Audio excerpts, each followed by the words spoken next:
profession that does not allow for successful relationships or being a good parent, and you've already left the clergy, legal aid is the place for you. The only thing higher than the blood pressure in my offices was the divorce rate. Gentle Jesus, what a sad bunch of ex-hippies. However, when you take the case of a poor young man or woman who would normally be run over by the system, and your defense gives them back their life, there's no feeling in the world like it. Almost becomes an addiction in itself. A lighting shift brings us to scene 17. Paul paces as a man in an orange jumpsuit sits fiddling with his handcuffs. This is Jumpsuit Jake. What time you got? Don't be funny. Clock says 2 o'clock. Have you got? He's coming.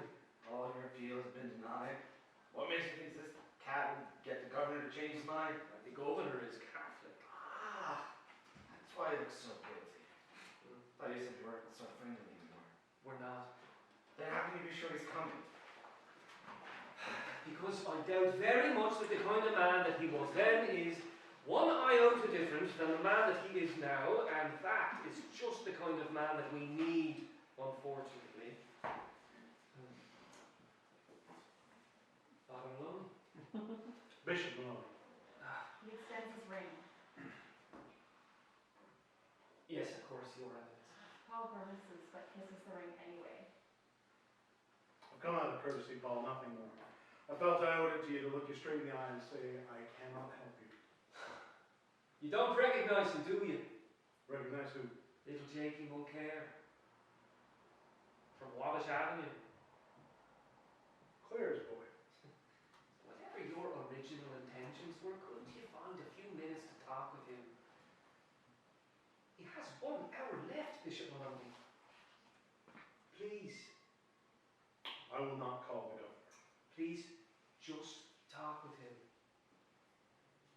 I have 5 minutes before I must get across town to the hospital. Thank you, your evidence.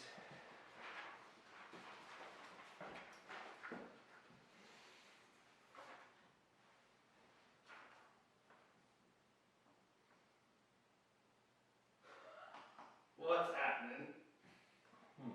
Something funny? Nah, man, just high on life. This must be one of those fun prisons, is it? Shit, you know it is. Jake and Elwood Blues stay here.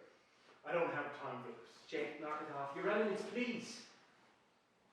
What would you have me do, Paul?